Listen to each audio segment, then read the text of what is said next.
Welcome to Legally Speaking, a podcast from the Utah Attorney General's Office, Utah's preeminent law firm. Here we will discuss matters of policy and justice, cases that our office is taking on, hot topics in Utah and in the world, but of course, it'll all be done legally speaking.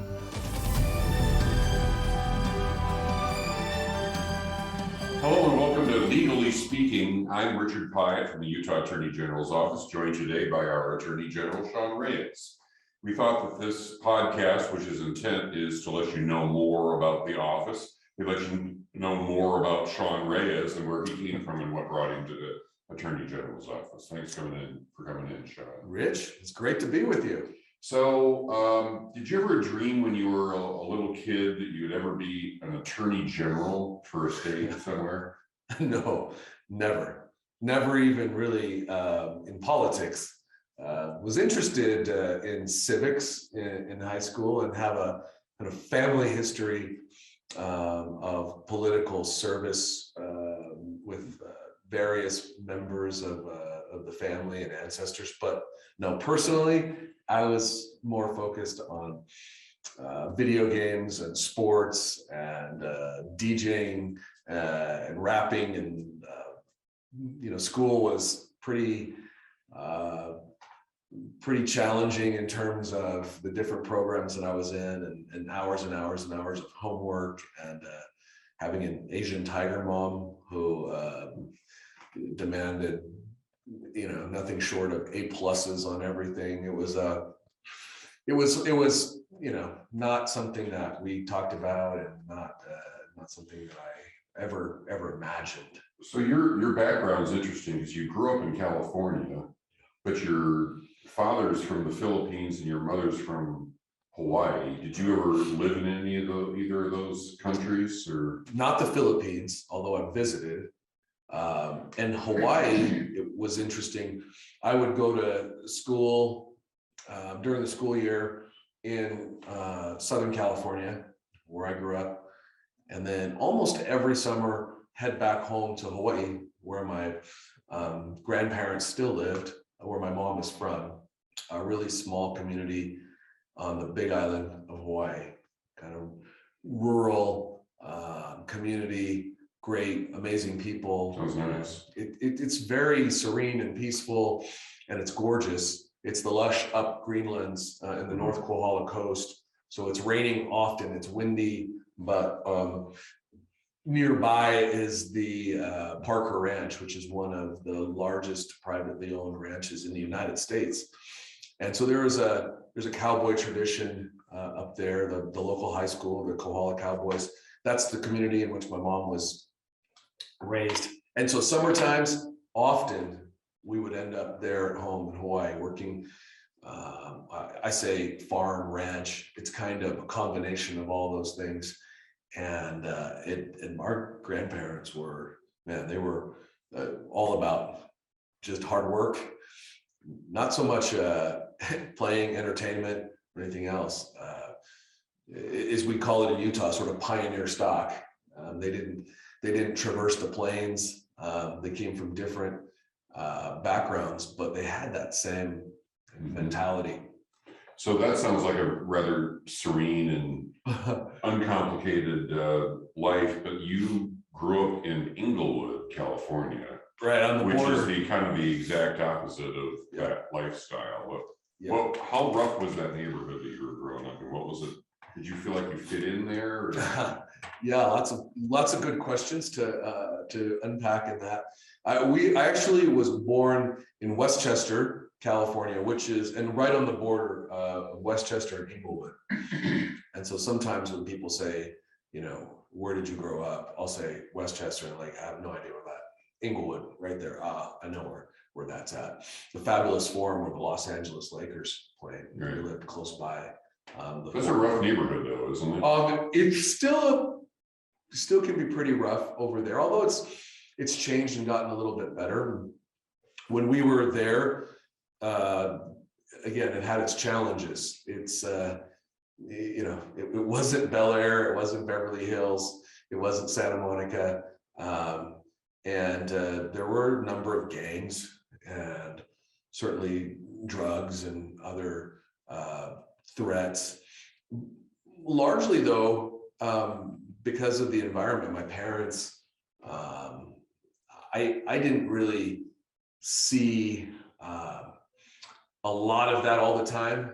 They were very cautious and careful and tried to keep us inside the house. And I saw it even more with my grandparents, my dad's parents, that lived by Los Angeles Community College.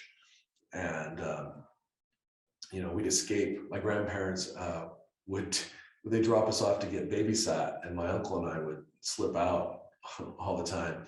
And that's where it was pretty front and center. A lot of gang activity, a lot of guns and criminal activity.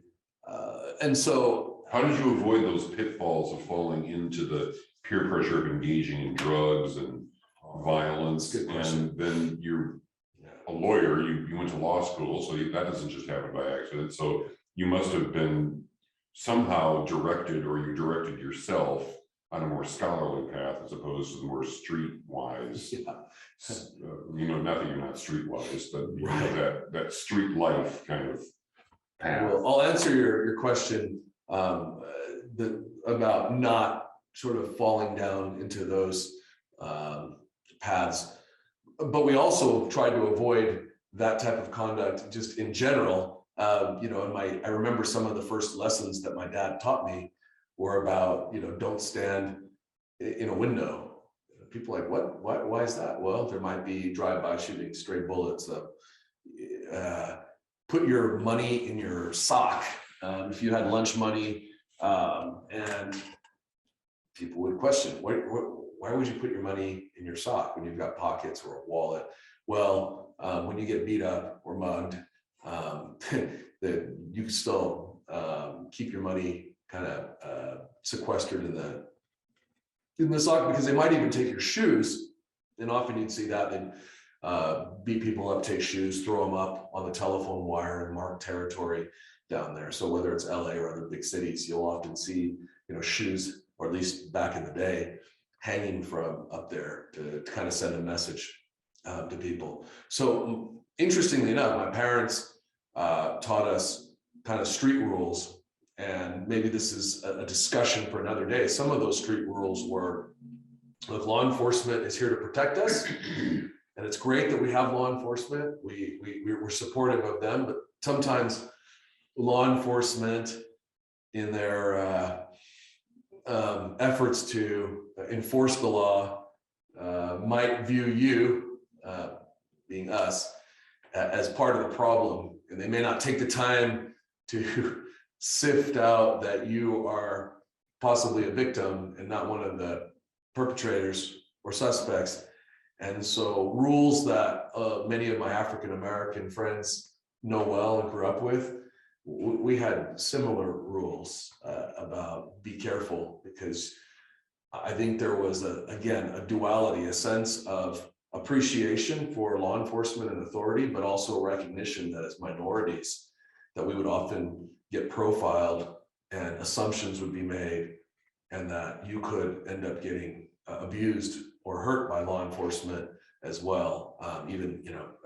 Maybe the arrested would probably be even better than getting jacked by a bunch of police officers. Yeah. So that was interesting. And then how do we avoid getting involved in that stuff ourselves?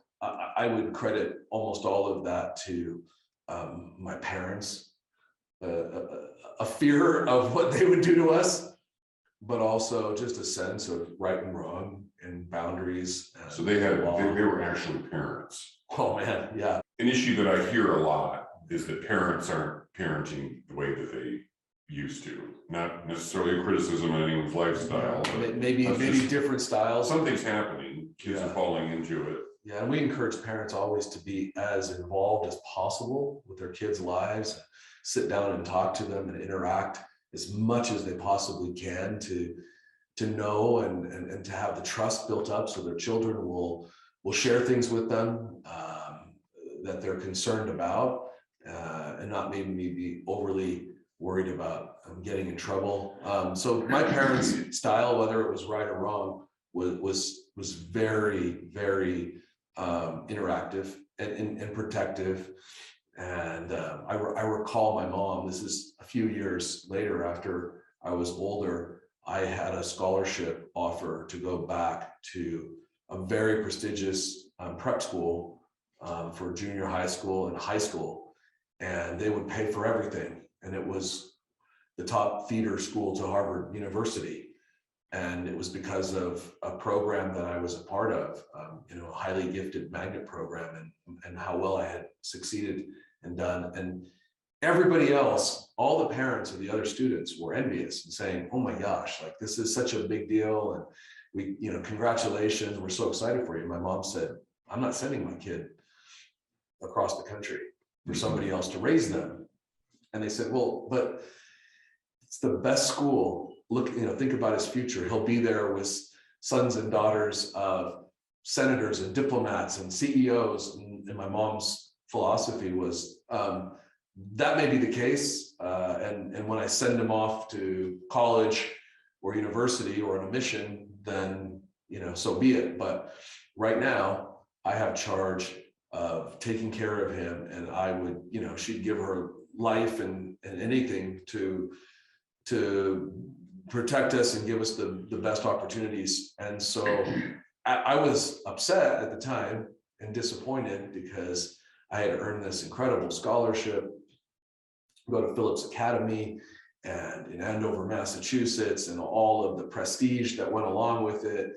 And as my parents, my dad being a first generation immigrant and this narrative of trying to succeed in America and assimilate and show America our appreciation for giving my dad a chance to live the American dream. I thought this is the perfect sequence. This is the next step. And yet my mom and my dad agreed with her and said, you know what, you're our responsibility.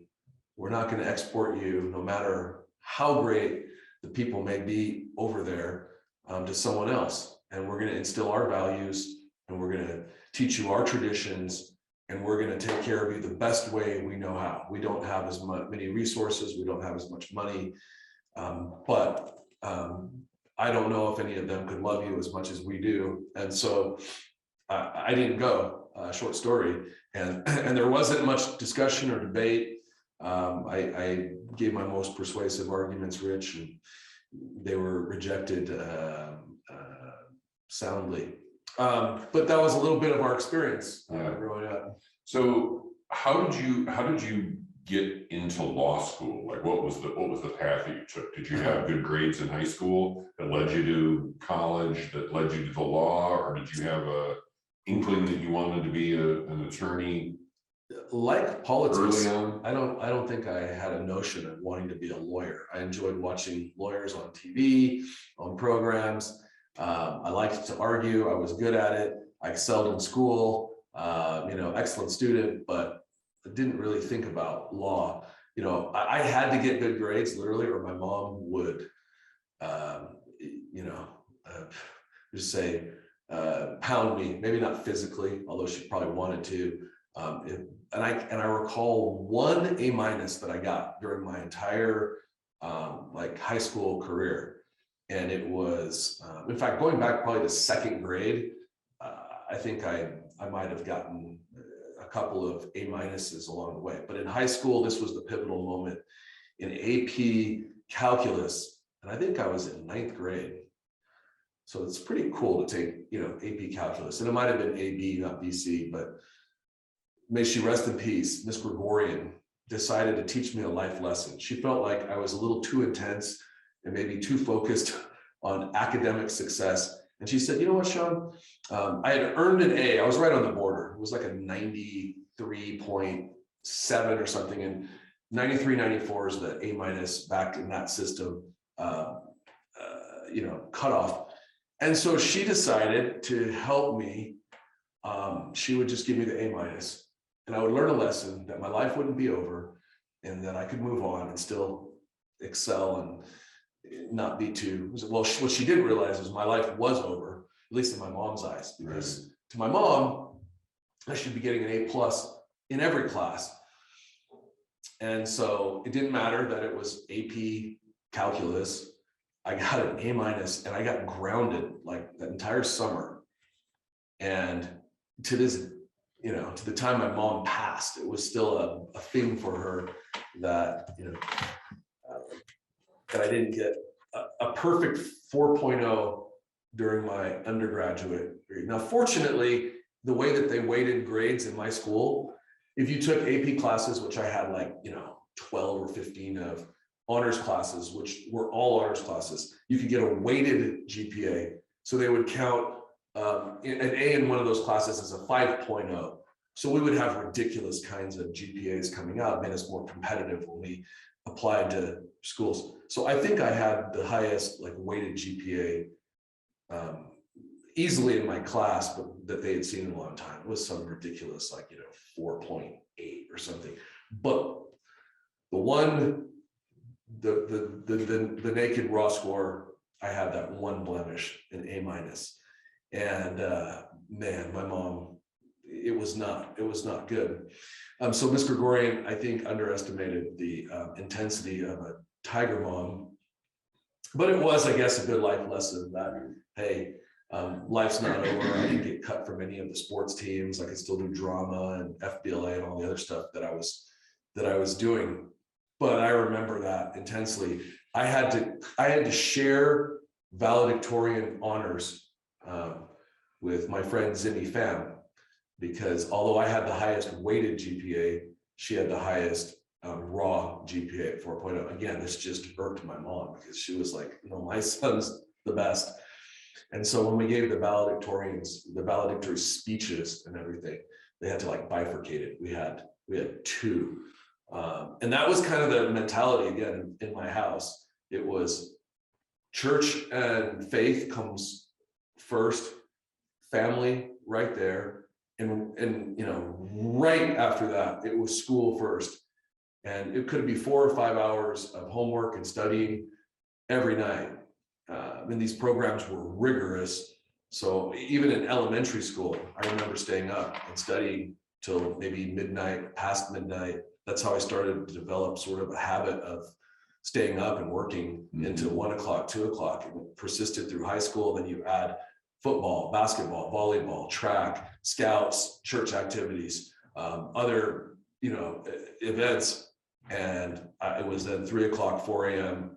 I was staying up just to finish everything and then get back up at 6 a.m. for seminary. It probably wasn't healthy, but I developed, maybe my wife calls it a mutant power, to be able to get a lot done and somehow stay, healthy enough to keep on going. And that all led to doing well in undergraduate work.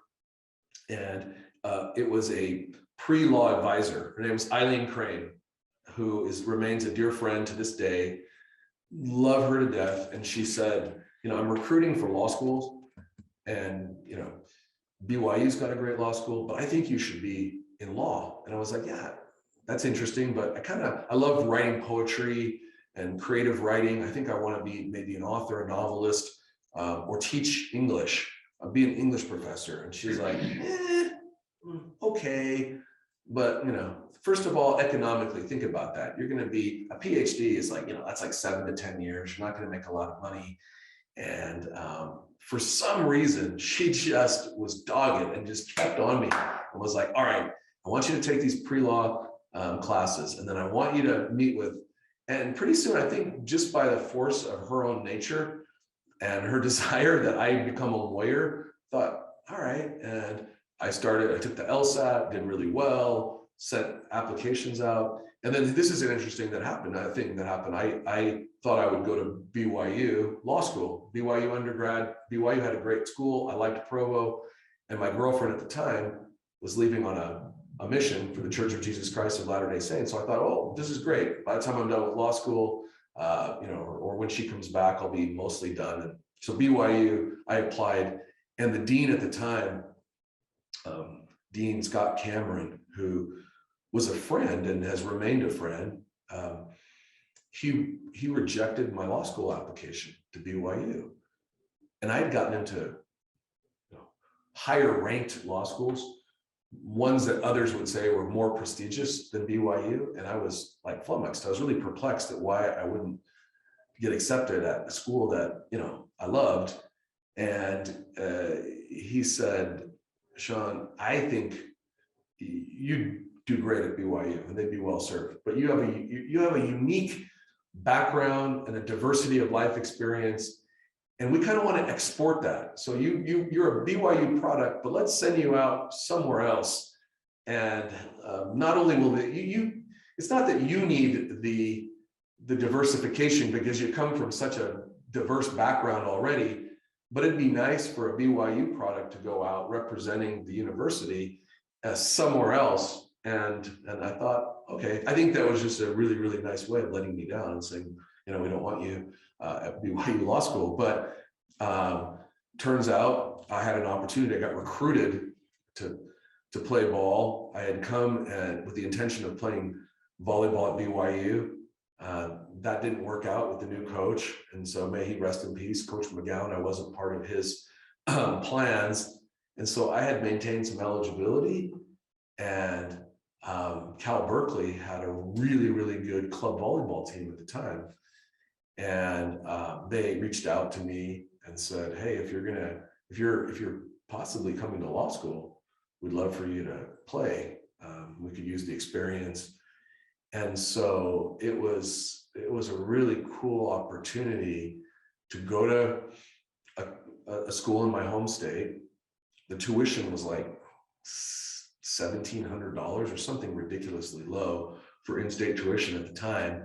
So I thought, good, I don't have to go to some of these Ivy League schools where I'd been accepted and pay exorbitant amounts of money. I loved how casual and relaxed Berkeley was. They didn't have grades. It was pass fail.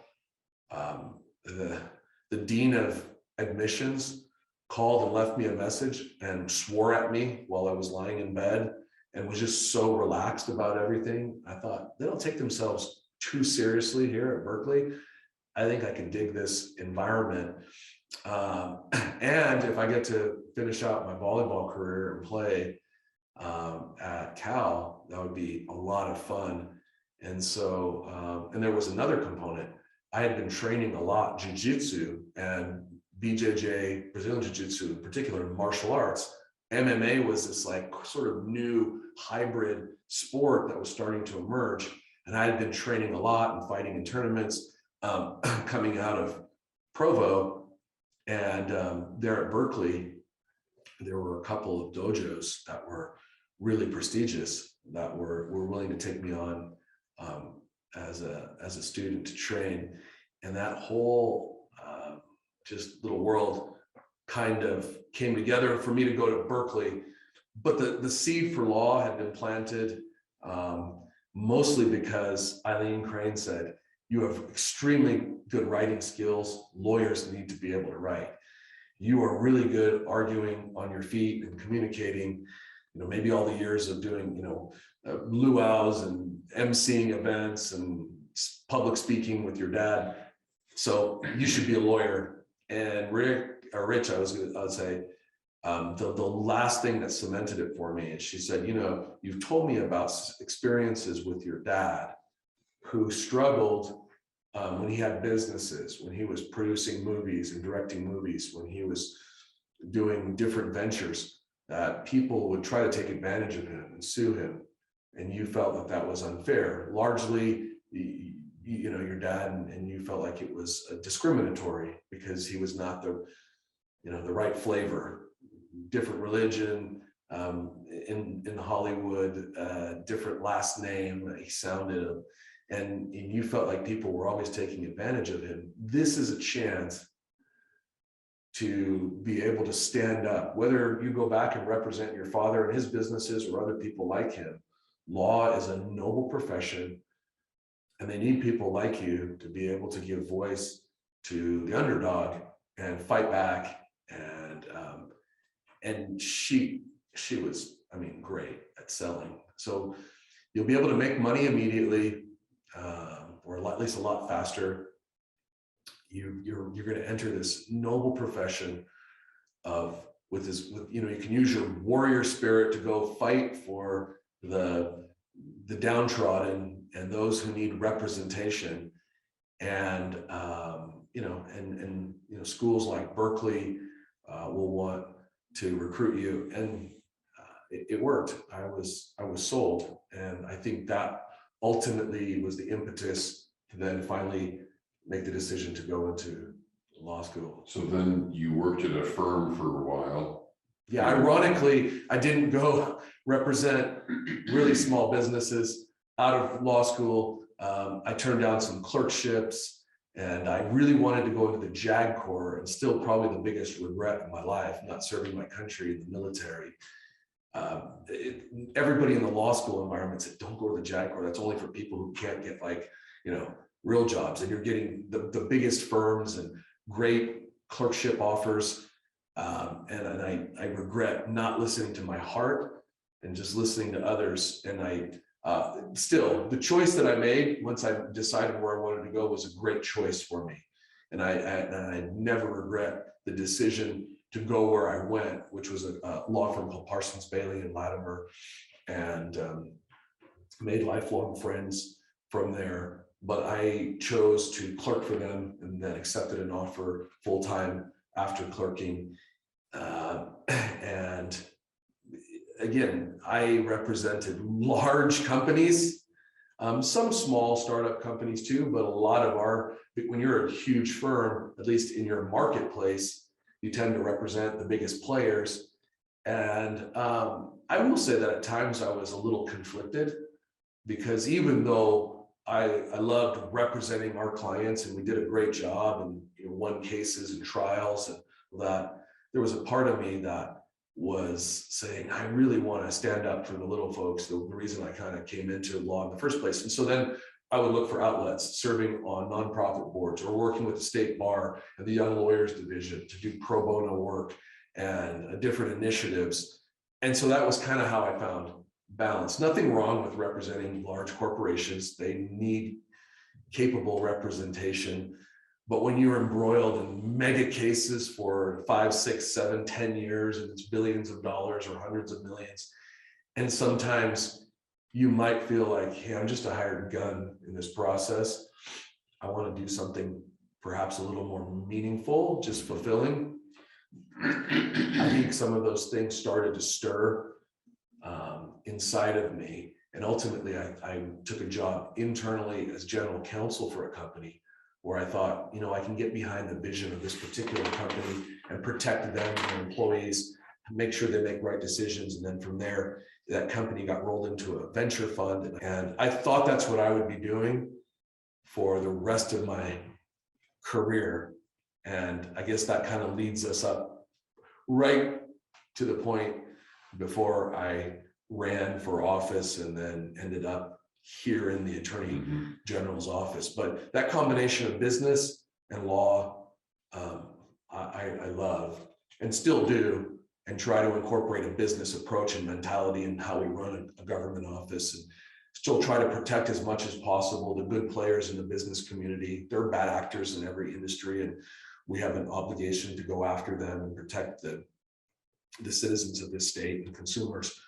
But I think my love for the business community, understanding how important it is for small businesses in particular to take risks in order and innovate, like my dad did, to build the American dream, to provide jobs and a tax base and economic strength to a community. Those are all things that I still appreciate and love, because I grew up watching a dad who was a small business owner and an innovator, struggle sometimes with the legal system and unscrupulous partners, sometimes just to be able to have a chance in government, often in its zeal to do its job, inadvertently becomes an impediment to business and innovation. The very people that they're trying to protect, they end up creating,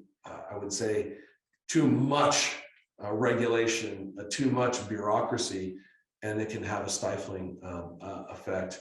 And then some programs that we grew up around that I know are intended to be used for good reasons to help lift people up.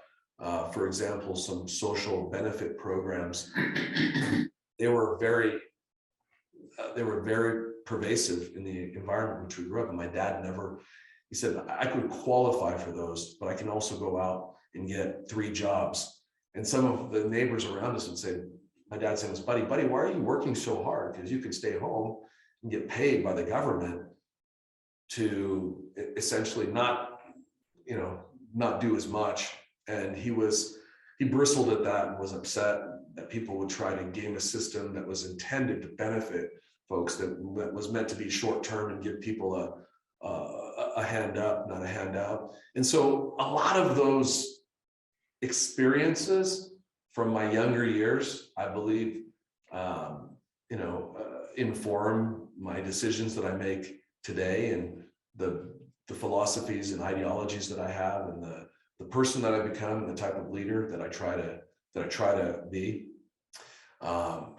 Childhood was a great childhood, awesome, no matter where we were, and give so much credit to my parents, both of whom have now passed, and my siblings, an incredible little sister and little brother who are amazing human beings first and foremost, and also professionals in what they do. And we have a close-knit family, and we stick together. But yeah, I couldn't have had a richer background.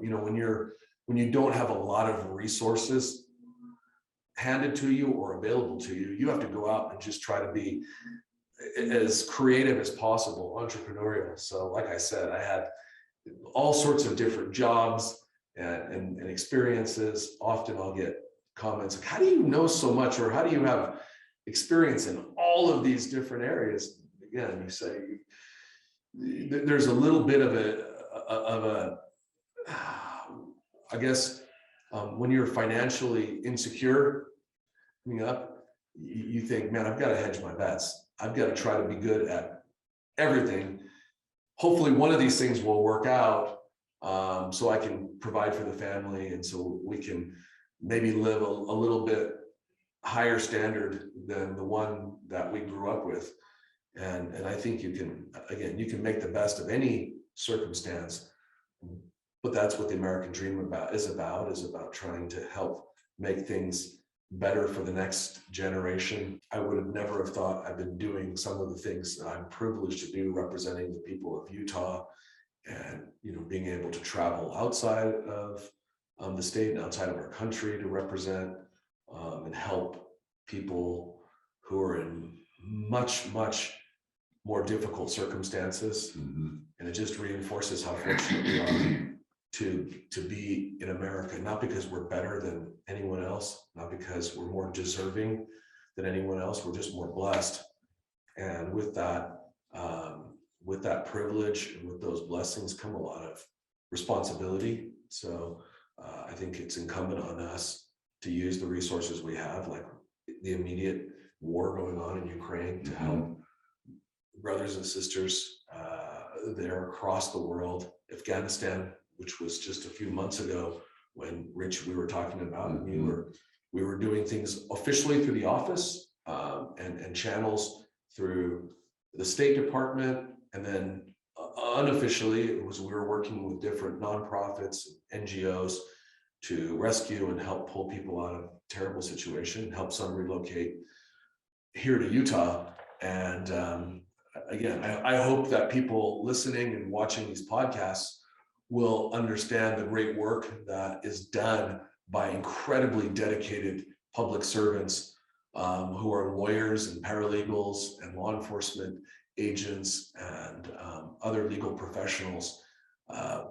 They are dedicated to defending the Constitution of Utah, the resources of the state, the people of the state, and they rarely get any credit. They're hardly ever, they don't often have a spotlight shined on the work that they do. Most everyone in this office, this great AG office, could make a lot more money in the private sector. Some already have, many have not, because they've dedicated their entire careers to serving the people of Utah, and to be able to work with them every day and feel that energy and their dedication is really inspiring. And so I appreciate it. I hope that you'll tune in and view other of the podcast segments that Rich Pyatt does. Rich, thank you for being a great leader in our office. Thank you. Bringing My pleasure. your years. It's nice to have a celebrity from the media world to work with. It's my pleasure to be here. So thank you. Can I jokingly just tell the whomever's watching that in many meetings that you and I sit in, when we're hosting groups or delegations, of course, by protocol, they ask me to say a few welcoming words. And it's been on more than one occasion, someone said, "Hey, thanks, that's great, AG. Can we have Rich Pyatt speak now? Because we love to just hear his voice. It's so sonorous. It's so cool. So thanks for sharing your cool voice, literally and figuratively, with our office and with the people of the state of Utah, Rich." Thanks. Well, thanks for joining us today. We'll have more episodes a little bit later.